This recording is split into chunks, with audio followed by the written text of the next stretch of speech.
flowers smell so good. I waved my hand and I just got a whiff of flowers. I love spring. I wish it felt like spring. Anyway, hello. Today I'm going to talk to you about my writing process. The other day I was with my friend and she was like, how do you write your stories? And for a second I was like, well, I know the alphabet, so I just take the letters of the alphabet and I rearrange them into words and put them on paper or type them on my computer. And I didn't say that because I didn't think that's what she meant, but it took me a minute because I was really confused. I was like, how does anybody else write? But anyway, so she really meant like, what is my writing process? Which I figured out for the correct answer. So I thought I would come in here and talk to you guys about how I write.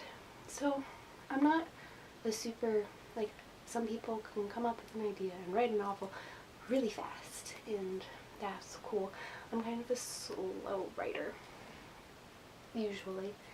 And some people plot their stories and they have this detailed outline of everything that's going to happen, and so then when they write, they just kind of take their plot idea, their plot point, and expand on it. And that's cool too, but I don't do that. I've tried that, but I get bored with the story. I get bored a lot faster if I know everything that's going to happen, and then it's like, if I plot, then I just feel like, if I do an in-detail plot, I kind of feel like I've already written the story, but not in a way that makes me want to keep working on it. It's kind of like I've used all of my energy for that story already and it's gone. I don't know how, I don't know why, but this plotting is boring. I like not knowing how everything's going to happen, because that's what helps keep me interested in the story. It's like, I want to know how I wrote myself into this mess. How am I going to write myself out? And sometimes I can't, you know, it happens. So usually what I do is I get a story idea, and those can come from anything, anywhere.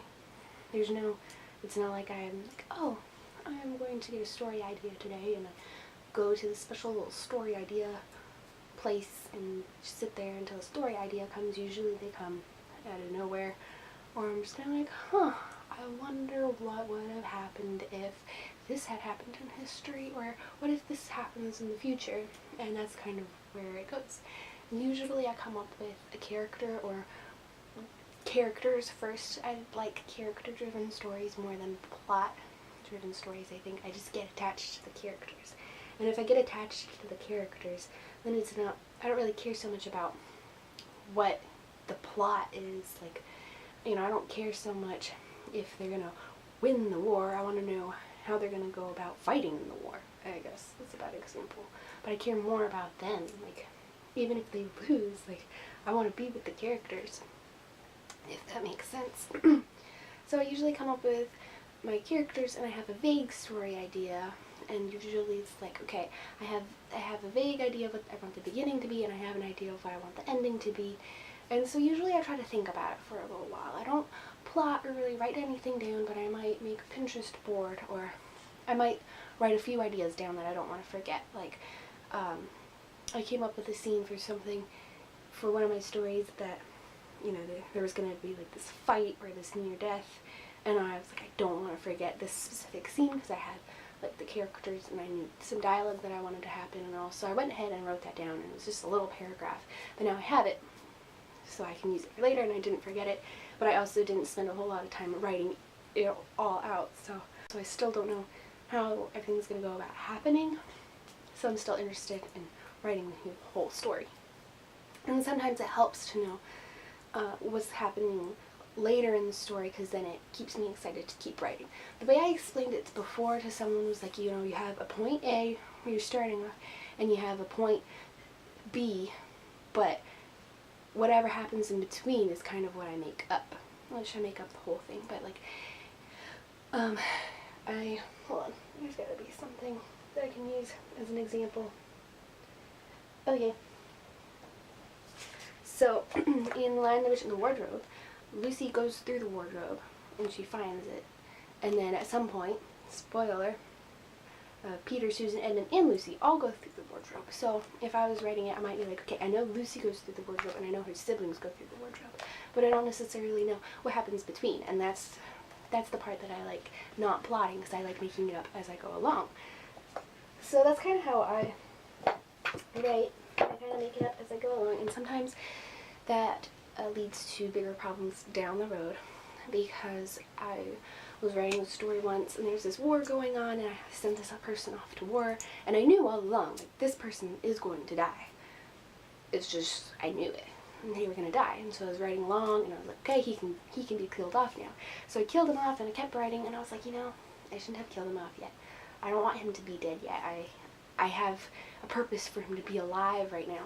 So because I was writing, it was the first draft, and I didn't want to stop and go back and edit. I just kind of, he was alive again. No explanation. Just he was alive, and then a little while later I killed him off again. And I continued on with the story. So I knew all along he was going to die, but it didn't work out quite as I had thought, because I didn't really think it through. I was making it up as I went along, so it can be more fun, because I'm like, what? This person dies, even though I knew that all along. Some things I didn't. But yeah, it can make more work for me later. For example, one of the stories that I'm working on editing now, I was trying to just write it really fast. It was a NaNoWriMo novel where you try to write 50,000 words in the month of November. So my goal was to just get the words down, not necessarily make sure they were good at all. So I started writing the story, and I was in first person. Then a couple chapters later I switched to third person, and then a couple chapters later I switched to first person again, and then I have people who don't have names. Instead, I'm just like, insert their name here, or instead of coming up with the last name, I just name them, you know, Bob, last name. So it can be annoying later when I go back and try to edit it, but I think I have a lot more fun writing that way. And everyone's different in how they write, and how they want to write, and how they have fun writing, and that's fine, and you definitely should, and whatever works for you. And there definitely is a place for plotting, because if you don't just kill off a person then have to revive them only to kill them off again, you can keep them alive until they die, and they only die once. So I kind of feel like my writing process is a little bit all over the place because I don't plot, and there really are benefits to plotting. I just don't do it usually, which isn't, I'm not saying I recommend that, but I have more fun, and that's why I like writing, because I enjoy it and I find it fun. So definitely figure out whatever works for you. You can try not plotting your stories at all, and it's called pantsing them. You write at the seat of your pants or whatever. Not plotting, you make it up as you go along, or you can try plotting. I've done both, or there's this thing where you like partially plot, which I'm a little vague on how that works or how that's any different from what I do. I just try to keep it all in my head and not write it out, the few plot points that I have. So I would like to come to a point where I could partially plot my stories, just if I ever run into a problem or I have writer's block, I know how to just pick up and keep going. But yeah, that's kind of how I go about writing my stories, or at least that is how I have gone about writing my stories this far. And every story is different, and sometimes I have a better idea of how things are going to go, and sometimes I have no idea how things are going to go. Sometimes when I know what's going to happen, I get bored with it, and sometimes knowing what's going to happen next helps encourage me to keep writing, and sometimes not knowing what's going to happen next gives me the freedom to write whatever I want, and that can make me really excited, and I can just do anything that I want. And then sometimes if I don't have any guidelines or any idea at all, it kind of, it slows me down, because then I have nothing to work with. So everybody's different. I think everyone should try different things, and even if you like, this is what works for me, there are a million different ways to plot, and there's a million different ways to not plot, and there's million different ways to kind of partially figure out your story. And I think that it's important to always keep growing as a writer, and always try different things, or at least be open to listening about different things, even if you're like, yeah, I don't think that's going to work for me. You might be able to take part of that and apply it to you. So that's kind of how I write my stories. It's kind of chaotic, but I usually have fun. So I would love to hear about how you work on your stories, or if you were a plotter but now you're not, or you weren't a plotter but now you are, and what converted you and how you have fun writing. So let me know, and I will see you later.